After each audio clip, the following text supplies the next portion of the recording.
If they sleep together, they will be able to generate heat for themselves. And so in today's video, we are going to talk about how you'll be able to treat infectious coryza if it has attacked your farm. If you are graphical sensitive, make sure you don't watch this video. But if you can conquer and be able to know how you'll be able to treat infectious coryza if it attacks your farm, make sure you watch the video up to the end so that you can be able to know how you'll be able to treat such a disease if it attacks your farm. Let's go. So you disinfect first your hands. You can see we have methylated spirit over here. That is the first thing. Then we have wood powder. That wood powder has oxytetracycline in it so that we'll be able to help and clean and cure these chicks from this infection. You can see slowly by slowly, make sure that you are pressing it slowly by slowly. So what we will be doing, we'll take the wool, then we'll be pressing slowly on the side so that that thing can soften. Then that is when we will be able to press that thing out. That lump, that white lump, you can see that white lump that is coming from the eye. It is very smelly. You can see that one. You can see it. So that is the lump that has come from the eye. So make sure if you have incurred such a loss on your farm, then you take the methylated spirit, it is then you press it in the eye. You know how painful it can be, but we just have to persevere so that we can be able to save the eye. So that is one infection that can really attack your flock, and that is another way of how you can be able to treat it. That is known as infectious coryza, and you must have clean wool that is disinfected with methylated spirit so that you will be able to treat such a disease if it occurs on your farm. Then we take another wool, then we'll add some methylated spirit, the methylated or surgical spirit, and then we'll press gently into the eye. After you have placed gently into the eye, first of all, you must have gloves.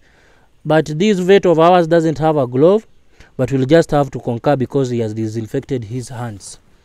Yes, so after you have cleaned properly the area, then you'll take the wool powder. As you can see, that is the wool powder. It has oxytetracycline in it. Then you have to pour it into the eye so that it can easy to fasten the recovery of the chicken. So that is how you'll be able to treat that disease. There are some other antibiotics that you can add to the chicks, but if you have done this, if you give it 3 to 5 days, the chicken will be okay. And that is how it is done. The easy way out of how you can be able to treat such a disease. You can see on the other side, we have an eye, but on the other side, the chick doesn't have an eye. But this was not found on our farm.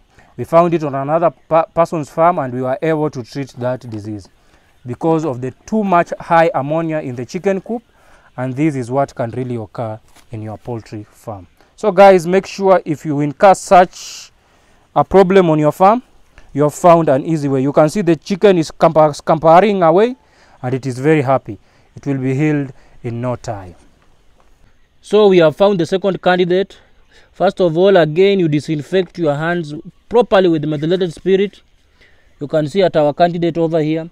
Then you take the wool. After you have taken the wool also, you put some methylated or surgical spirit on it.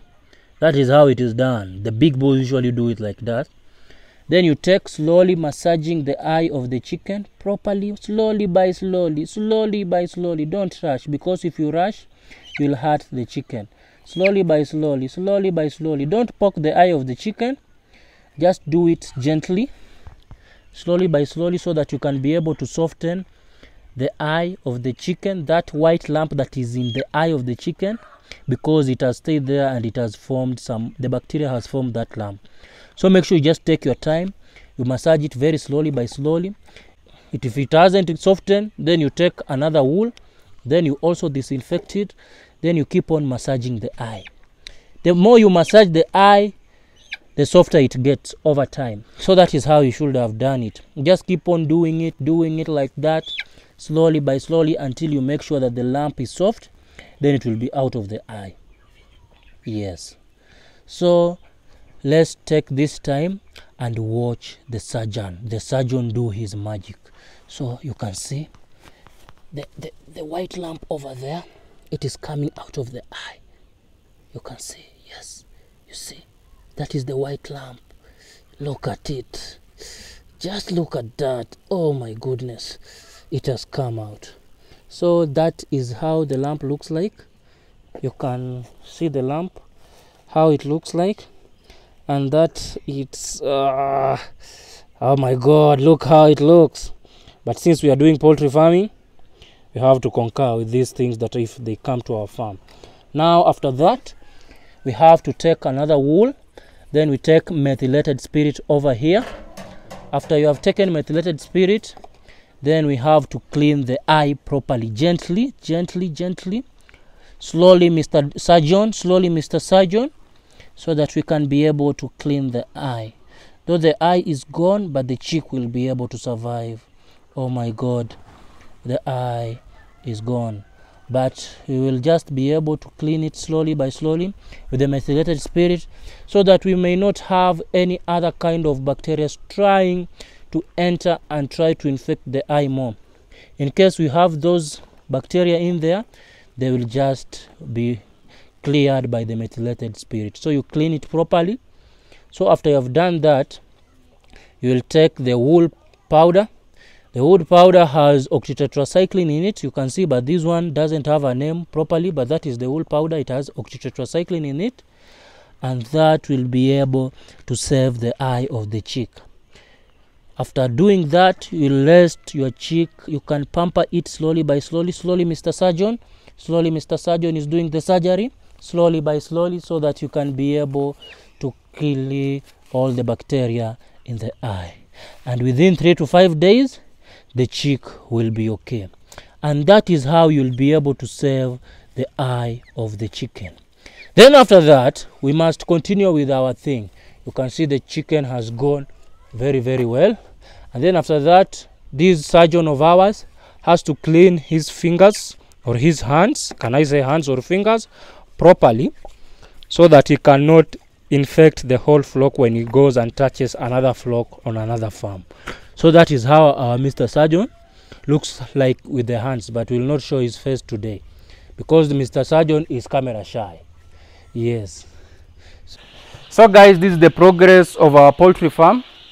This is on 1 week, around 10 days old, these chicks. As you can see, most of these chicks now, they have feathers on them. Meaning, if you are living in a hotter area, for example, if you are living in a country like Egypt, in the Middle East countries, if your chick reach this stage, you can decide to eliminate heat in the brooder. Because, you know, the important of this is that if the chicks have started, you can see this one even has climbed into the pot. Meaning that they have enough feathers that they can be able to cover themselves from the cold. That is only if you are living in a country that is very hot. But if you are living in a country that experiences a lot of cold, make sure you continue heating your brooder. You can continue heating your brooder even up to, like, can I say 5 to 6 weeks? That is if you are living in a country that is very cold. But if you are living in a country that is very hot, you can just decide to cut down on brooding by the 2nd week, and the chicks will be able just to survive properly. Even you can see in our brooder, we do not usually light these brooder pots during the day. Let me show you. You can see that brooder over there, it died a long time ago. There is no fire in it, and that is how you'll be able to save down on the cost of production. Because you know, sometimes when you're using such brooders, you can end up finding out that you're using like 2 sacks of charcoal per day, and the cost of 2 sacks of charcoal is like $20. So how will you be able to save and make money out of this venture? You must be really innovative. You know, also during the day, this wood shaving over here usually absorbs a lot of heat. So when it absorbs a lot of heat, that heat is retained overnight. And these chicks, they can try, and when you can see when they sleep like this over here, you can see over here, when they sleep like this, they usually generate heat for each other. Even for us human beings, when you sleep together like that, you'll be able to generate heat for each other. You know what I mean?